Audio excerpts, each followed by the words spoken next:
Estamos celebrando o aniversário da igreja e declarando pela fé que coisas maiores vão acontecer. E eu quero dizer que elas já estão acontecendo. Quantos têm orado por coisas maiores? Deixa eu dizer algo maior que aconteceu agora nesses primeiros meses. Eu pedi para que a igreja se levantasse, que nós entrássemos nas casas. Irmãos cederam as casas para começarmos células. Treinamos 700, 800 pessoas se dispuseram a fazer nossos treinamentos.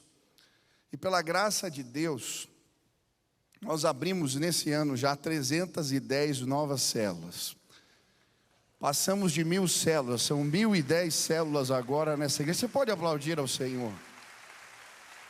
Nós não vamos parar. A cidade de Curitiba vai se render ao nome de Jesus.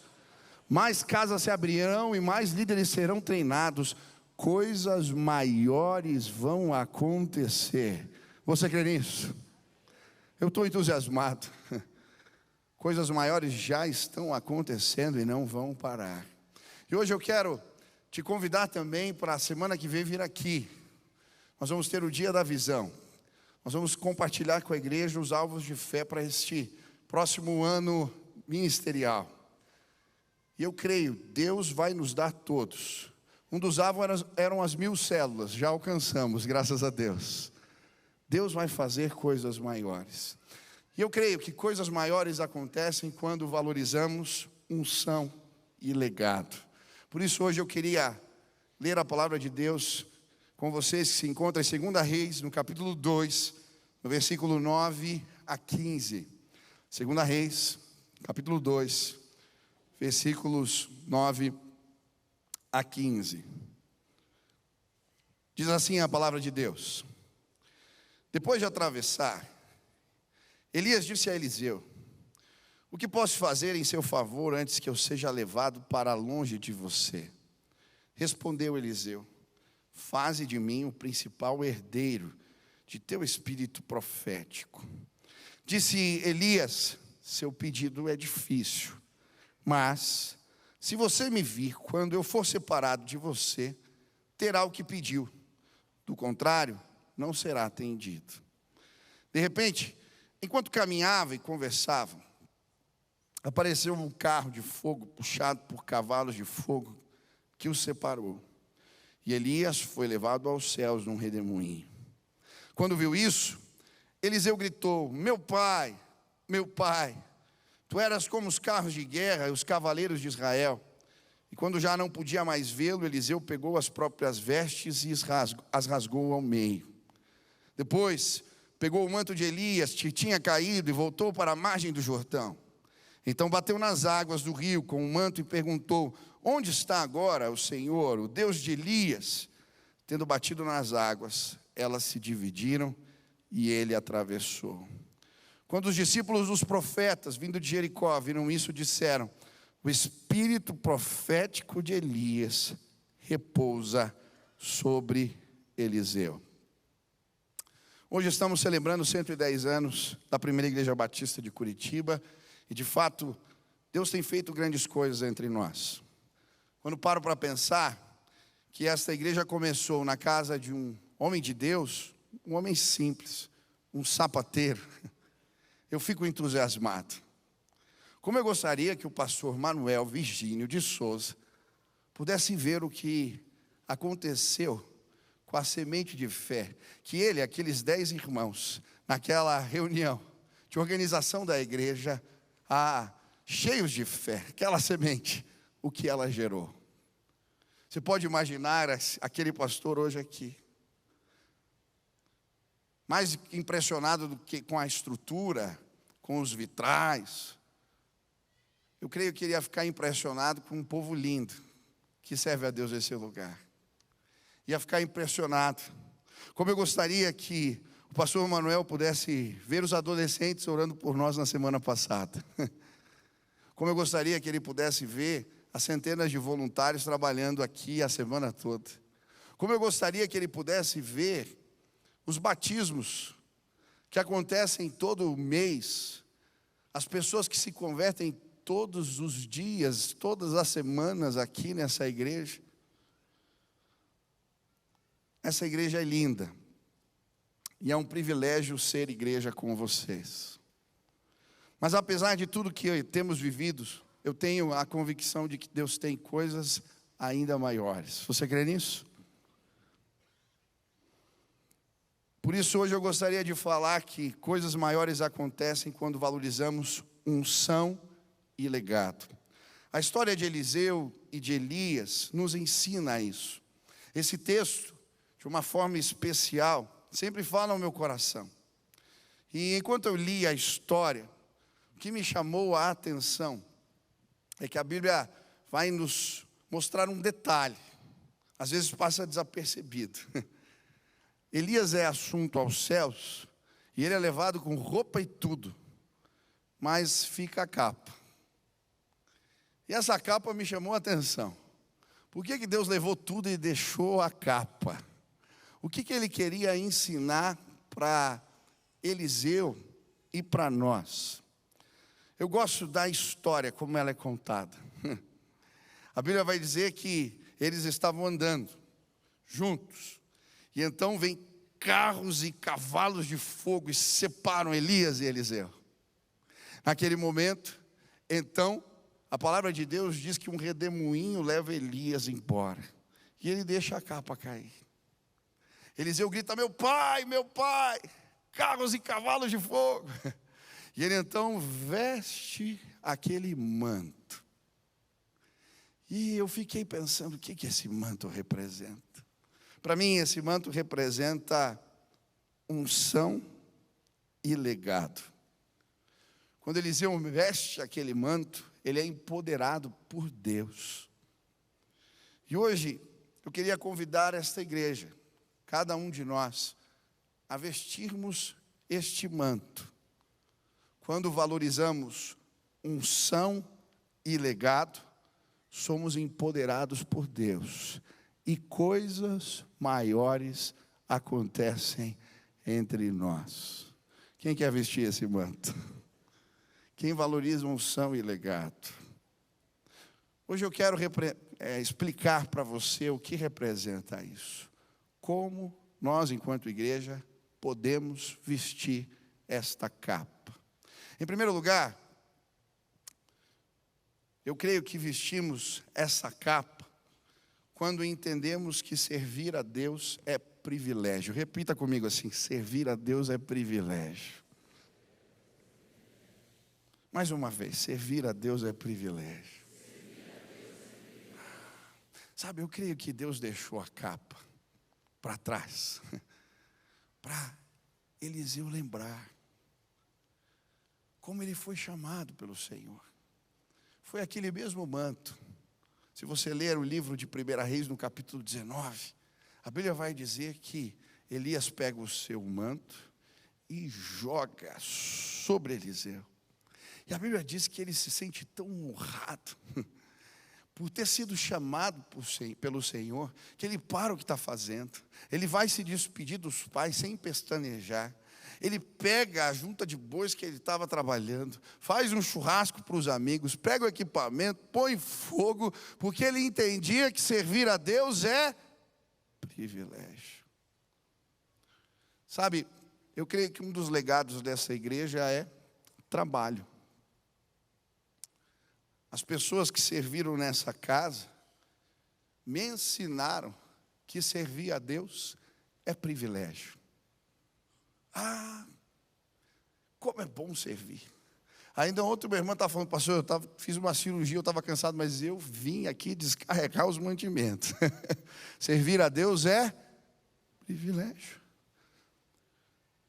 Quando eu estava preparando essa mensagem, comecei a lembrar de irmãos que passaram por nós, que serviram nessa casa. Lembrei da tia Judite. Quem lembra da tia Judite aqui? A tia Judite era a zeladora da igreja. Aquela senhora era imparável.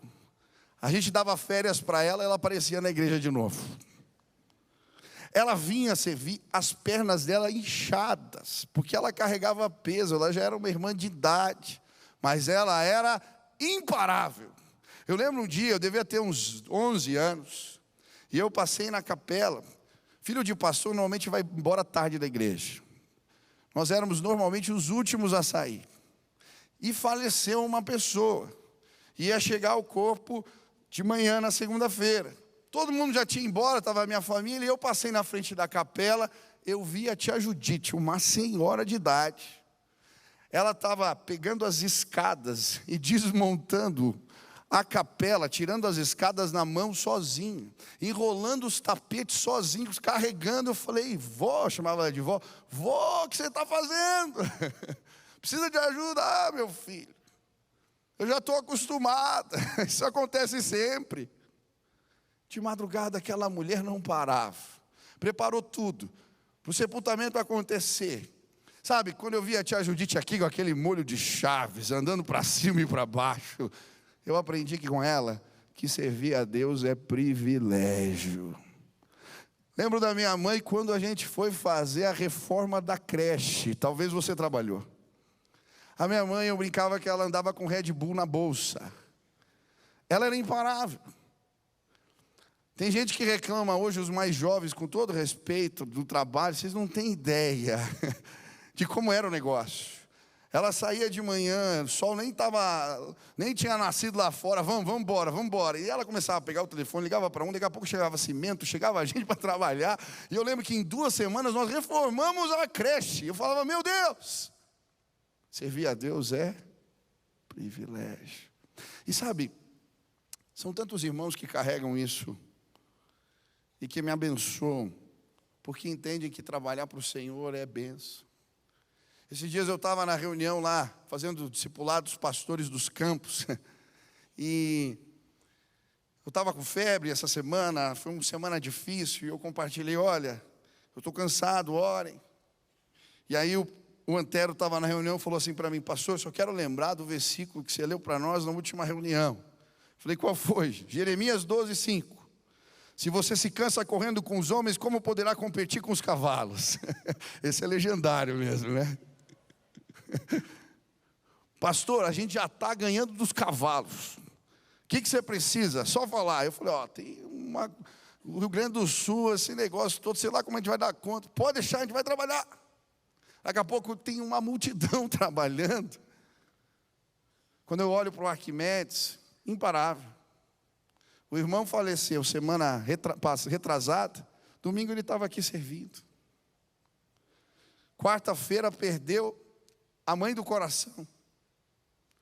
Nós chegamos lá em Capanema, eu brinco com o Arquimedes que ele tem um parte com o Espírito Santo, ele é onipresente, todo lugar que eu vou ele está. O cara trabalha, toda reunião ele está. Chego lá embaixo com um grupo dos pastores e falo, pastor, você não precisava vir aqui. Eu falei, como eu não ia vir aqui, querido? Como eu não ia vir aqui? Esses irmãos me ensinam que servir a Deus é privilégio. São tantos. Eu sou grato a Deus. Pelo Arnaldo e Isabel, que ficam aqui até o final, de manhã, de noite, todo culto aqui. Esses dias eu cheguei, estavam fazendo reunião de célula com os funcionários da igreja. O tio Silas, chamo de Silas, que é tesoureiro há 30 anos já, 35, vai completar agora. Ele não é funcionário da igreja. Todos os dias ele autoriza as compras, ele gasta 2 horas autorizando compra todo dia, gente. Esse povo, tem vestido a capa. E me dá alegria fazer parte de uma igreja. Porque aqui, servir a Deus é privilégio. Hoje eu queria, em nome de Jesus, te desafiar a vestir esse manto. Pastor, como eu faço isso? Quando você serve no estacionamento, quando você serve lá na cantina, quando você serve aqui na recepção, quando você serve no ministério infantil, quando você serve nas áreas diversas da igreja, você está vestido esse manto. E coisas maiores vão acontecer em nome de Jesus. Quantos creem assim? Vista esse manto. Segunda lição, eu creio que esse manto, vestir essa capa, nós a vestimos quando entendemos que unção e autoridade são conquistadas. Repita comigo assim: conquistadas. Olha o que diz o versículo 13. Depois pegou o manto de Elias, que tinha caído, e voltou para a margem do Jordão. Então bateu nas águas do rio com o manto e perguntou: onde está agora o Senhor, o Deus de Elias? Tendo batido nas águas, essas se dividiram e ela atravessou. Eu acho interessante o manto de Elias. Ele representava a autoridade do Senhor sobre a vida do homem de Deus. A Bíblia vai dizer que quando eles chegam no Jordão, Elias pega o manto e ele bate nas águas e elas se abrem. Eles passam o Jordão e Deus faz algo tremendo. Deus visita Eliseu. Depois de seguir o profeta, um homem de Deus, imparavelmente. A Bíblia vai dizer que Elias, antes de ser assunto aos céus, ele vai em cada escola de profeta se despedir. Ele sai de Gilgal, vai para Betel, depois vai para Jericó, depois vai para Jordão. E em cada lugar que ele passava, ele dizia assim: pode ficar aqui, Eliseu. E a resposta de Eliseu era: tão certo como vive o Senhor e tu vives, não te deixarei. E eles iam passando de cidade em cidade. E ele dizia a mesma coisa. Quando eles chegam diante do Jordão, ele bate nas águas e eles passam. E então Elias pergunta para ele: o que você quer? Me fala. Eu quero a porção dobrada do Espírito que está sobre você. Alguns dizem que essa era a porção que cabia para o primogênito. Na partilha dos bens, o filho mais velho tinha direito ao dobro do que os outros filhos. Mas eu não sei se representa bem isso, porque a Bíblia vai dizer que Eliseu realizou o dobro de milagres. Talvez ele estivesse sendo ousado mesmo, pedindo: para fazer o teu ministério, eu preciso de muita graça. Eu sou meio estragado, eu preciso de mais unção do que você. Ele persegue. Elias olha para ele e fala assim: isso eu não posso te dar. Se você vir as carruagens de fogo, você já conquistou.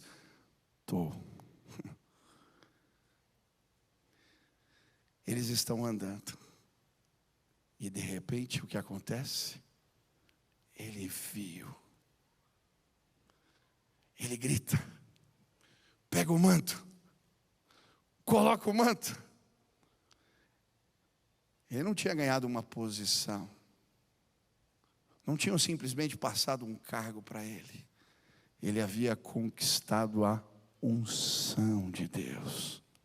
Ele pega a capa, vai na direção do rio, e então agora ele faz o mesmo. Ele bate nas águas. Deus de Elias, faz as águas abrirem. E o que acontece? As águas se abrem. 50 profetas estavam do outro lado. Quando aquele homem cruza o rio, eles dizem: o Espírito de Deus que estava sobre Elias, agora repousa sobre Eliseu. Hoje eu vim dizer para cada um dos irmãos que estão aqui: conquistem a unção do Espírito. Hoje eu vim dizer para os pastores desta casa: olhem para mim com todas as forças. O manto que vocês carregam, ele não é um cargo. Conquistem a unção em nome de Jesus. Hoje eu vim dizer para os diáconos dessa igreja: olhem para mim com todas as forças, conquistem a unção do Espírito em nome de Jesus. Hoje eu vim dizer para os líderes do ministério infantil, para aqueles que ensinam e servem nos ministérios dessa igreja: conquistem a unção, não parem. E coisas maiores vão acontecer entre nós, em nome de Jesus. Eu gosto de um autor chamado Leonard Ravenhill. E ele escreveu um texto dizendo: com tudo que possuis, adquire a unção. Ele diz assim: na igreja moderna, a reunião de oração é uma espécie de Cinderela. Essa serva do Senhor é desprezada e desdenhada porque não se adorna com as pérolas do intelectualismo, nem se veste com as sedas da filosofia, nem se acha ataviada com o diadema da psicologia, mas se apresenta com a roupagem simples da sinceridade e da humildade, e por isso não tem receio de se ajoelhar. A grande tragédia de nossos dias é que existem muitos pregadores sem vida no púlpito, entregando sermões sem vida, ouvintes sem vida. Que lástima. Tenho constatado um fato estranho, que ocorre até mesmo em igrejas fundamentalistas: a pregação sem unção. E o que é unção? Não sei, mas sei muito bem o que é não ter unção. Uma pregação sem unção mata a alma do ouvinte, em vez de vivificá-la. Se o pregador não estiver ungido, a palavra não tem vida. Pregador, com tudo que possui, adquire a unção. Em nome de Jesus, eu quero desafiar você. Levante as suas mãos. Você vai conquistar a unção do Espírito. Feche assim a mão com tudo que você tem. Nós vamos buscar esta graça. E coisas maiores vão acontecer em nome de Jesus. Nós vamos conquistar com os nossos joelhos dobrados a unção de Deus. Eu sei o que é não ter unção e sei o que é ter unção.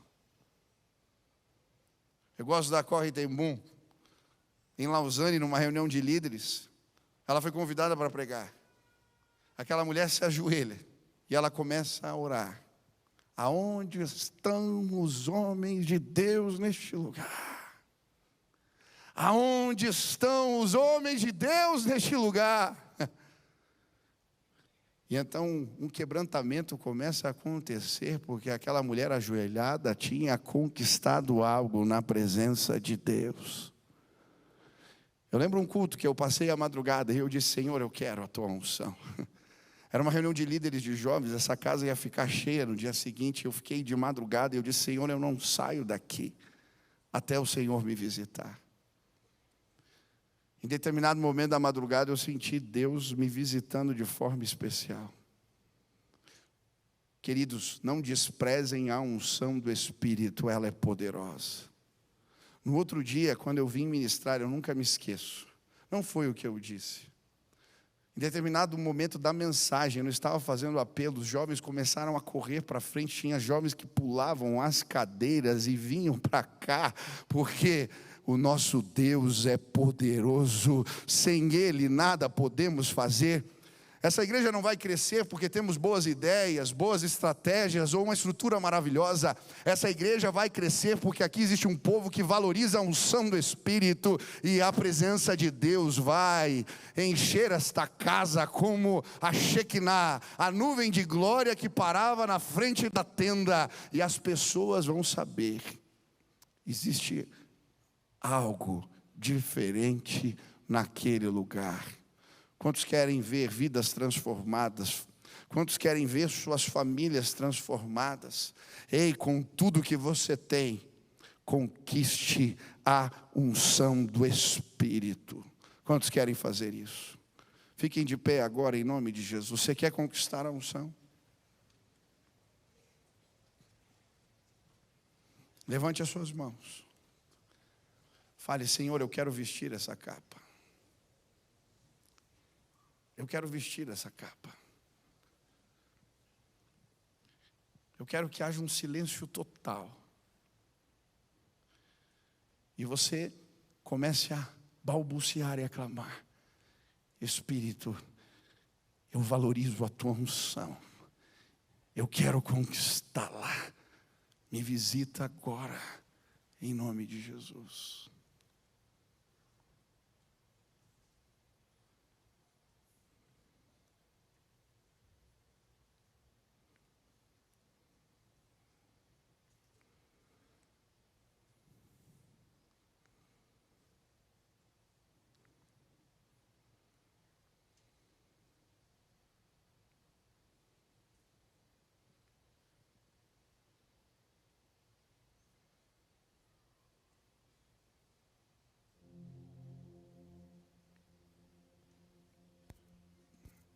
Deus vai fazer algo diferente nesta casa hoje. Deus está começando algo novo entre nós. Ele vai derramar unção e graça e poder sobre cada um de nós. Coisas maiores vão acontecer.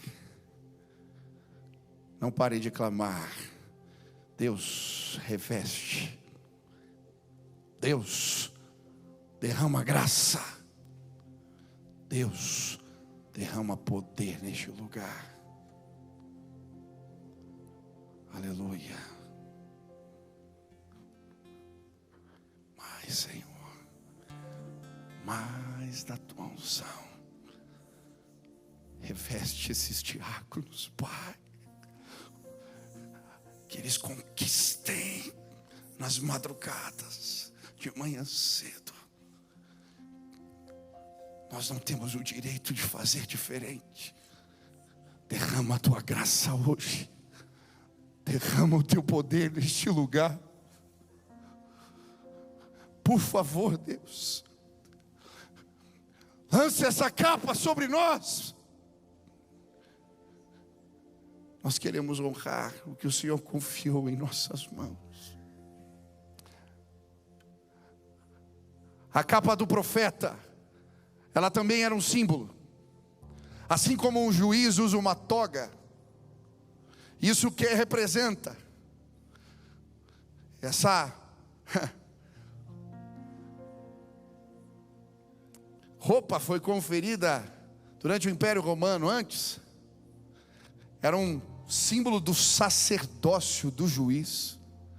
A magistratura, a toga representa isso, o sacerdócio, de julgar com neutralidade. Quero dizer aos juízes desta nação: cuidado, a roupa de muitos de vocês está manchada. Vocês não estão honrando o sacerdócio de vocês. Vocês que torcem a lei, vocês que o julgam em detrimento próprio, vocês que corrompem os bons costumes, vocês perderam o temor do Senhor. Juízes desta nação, um dia todos nós vamos nos apresentar diante do tribunal de Deus. Honrem as vestes que vocês carregam. Juízes dessa terra, escutem. Deus vai bradar. Ele é Deus de poder e majestade. Tenham temor do Senhor. Quando ele pega a capa de um profeta representa algo. O compromisso com a verdade da palavra revelada. Ministrar, doa o que doer, custe o que custar. É por isso que Elias confronta Acabe e vai viver em lugares inóspitos. Quando ele veste essa capa, ele está dizendo: é o meu compromisso. Eu quero honrá-lo. Em nome de Jesus, nós vamos vestir este manto, o compromisso com a verdade da palavra revelada. Nós desafiaremos autoridades neste tempo. Nós vamos denunciar o pecado, custe o que custar, doa o que doer. Há muitos anos atrás, 2010, eu estava nessa casa, quando meu pai abriu o plano de governo de determinado partido. Leu aqui e disse: isso é institucionalização da iniquidade. Hoje em dia, nós estamos vivendo enfrentamentos diversos em várias áreas. Não se trata de quem está no poder. A nossa missão é declarar o que a palavra de Deus ensina. Não importa se é de direita ou de esquerda, eu sou profeta do Senhor e vou denunciar pecado. Custe o que custar, doa quem doer. Esse é o compromisso dessa igreja. Eu quero declarar junto com vocês que as redes que transmitem notícias, em nome de Jesus, que o temor de Deus caia sobre as pessoas que pautam, que vai para as telas da TV, em nome de Jesus. Enquanto o povo do Rio Grande do Sul estava morrendo, houve um escárnio nessa terra. Quem é cristão, nós somos vítimas de chacota, tiraram um sarro da nossa fé, promiscuidade, mulheres se masturbando em rede nacional, sexo oral. Isso vai acabar nessa terra em nome de Jesus. Vistam essa capa, denunciem o pecado em nome de Jesus. Eu vi uma jornalista falando que trabalho voluntariado era fake news. Mostre o que está acontecendo nessa igreja de segunda a segunda. Nós não vamos parar. E não se trata de uma agenda não, gente. Eu não quero dizer que o governo está fazendo nada, pelo amor de Deus, nessa hora. Eu quero que o governo faça alguma coisa. Por que nós fazemos isso? Porque a nossa pauta não é nem da direita, nem da esquerda, nem do centro, é a pauta do alto. Jesus disse, é para amar uns aos outros, amar o próximo como a nós mesmos. É por causa dele. Nós temos um Senhor, Jesus Cristo. Ele vai sarar essa terra. Vista essa capa. Nós vamos vestir essa capa quando entregamos a vida. Elias deixou a capa cair, porque ele entregou tudo, então Deus o levou para si. Eu quero convidar vocês a viverem coisas maiores. Nós vamos entregar tudo, nós vamos entregar até o último suspiro, mas o reino de Deus vai chegar nessa terra. Eu creio. Vistam essa capa, vistam essa capa, vistam essa capa.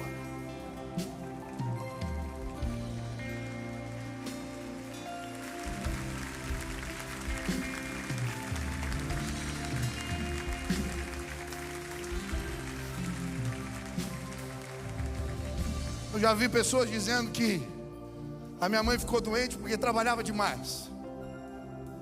Eu não sei se foi por causa disso, mas uma coisa eu sei: ela e o meu pai, eu vi entregando tudo.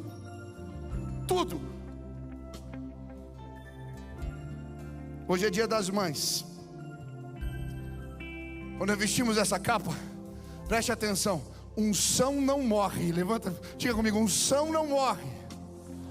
Mais uma vez: unção não morre. Sepultaram Eliseu.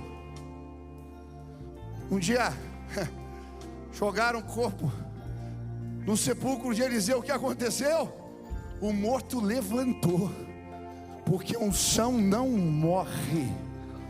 A unção que Deus derramou sobre a vida da minha mãe não morreu. O seu testemunho continua levantando pessoas. Eu fiz um texto para ela hoje. Mãe, quantas saudades. Esse dia é um misto de sentimentos para mim. Recordo com carinho que nos momentos importantes você sempre esteve lá. Nas formaturas, aniversários, vitória no judô, primeiras pregações, conquistas ministeriais. Hoje eu só queria estar junto, comer as comidas que você gosta, dar presentes e um abraço apertado. Mas como isso não é possível, creio que encontrei um jeito de te manter por perto. Realizar teus sonhos de fé. Esta semana inauguramos o centro de formação da igreja e você estava lá. As suas orações por aquele lugar que antes era um umbigo não morreram. Essa semana também enviamos toneladas e toneladas de mantimento e recursos para o Rio Grande do Sul, e você estava lá. O sonho da Basque, de uma igreja social forte. Você gostaria orgulhosa de ver tantos voluntários trabalhando. Você também ficaria feliz de saber que temos uma torre de oração e que somos uma igreja que ora muito. Quando olho à minha volta, quando celebro as conquistas recentes, agradeço a Deus porque de alguma maneira você sempre esteve lá. Nós vamos passar, todos vamos morrer, mas a capa vai ficar. A unção não morre. A unção não morre. Valorizem a unção e coisas maiores vão acontecer. Eu creio. Nós vamos conquistar essa terra. Vai fazer fila para entrar nessa igreja e não vai ter lugar. Vamos ter que abrir cultos e mais cultos. Valorizem unção e legado. Conquistem a unção. Vistam a capa e coisas maiores vão acontecer em nome de Jesus. Se você quer, quantos querem, saia do seu lugar e venha aqui, conquiste a sua capa. Venha clamar: Deus, eu quero unção, eu quero graça, eu quero favor, eu quero honrar aquilo que o Senhor confiou. Se Deus falou contigo, venha, desça agora e clame: Deus, eu quero vestir essa capa. Eu quero vestir essa capa. Eu quero ver o Senhor agindo com graça, favor e poder. Aleluia, aleluia, aleluia, aleluia.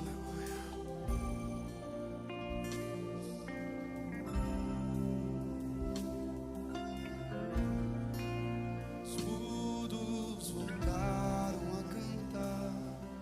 Aleluia. Os cegos agora podem ver O que não fará, o que não fará. nós vamos orar. Cante essa canção. Os secos voltaram a viver. Pode vir, tem mais gente chegando. Os mudos voltaram a cantar. Aleluia. Cegos agora podem ver o que não farás,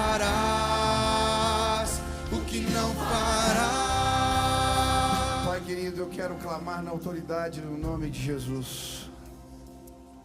Eu creio que coisas maiores acontecem quando valorizamos unção e legado. Pai, em nome de Jesus, nós queremos conquistar a tua unção.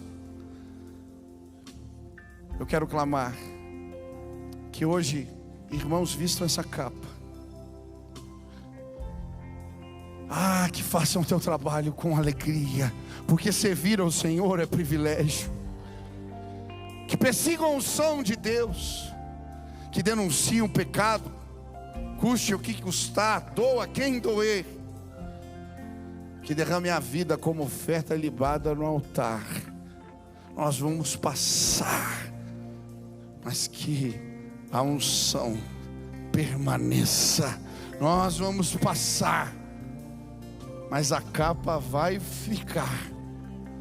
Agora, Pai, sopra neste lugar unção, graça, que os meus irmãos sejam tomados pelo Teu Espírito, e que possamos ver a Tua glória derramada entre nós. Honra a fé daqueles que vieram, se ajoelharam, se colocaram na Tua presença, aqueles que estão clamando no Seu lugar. Os visita com poder e glória, e que coisas maiores aconteçam entre nós. Que essa terra seja curada em nome de Jesus. O Evangelho se espalhe de norte ao sul, de leste a oeste. Nós não vamos parar. Recebe, Deus, esses obreiros, esses que atenderam o Teu chamado, que eles vistam a capa e façam Jesus conhecido. Essa é a minha oração, em nome de Jesus. Amém. Aleluia. Você pode aplaudir ao Senhor.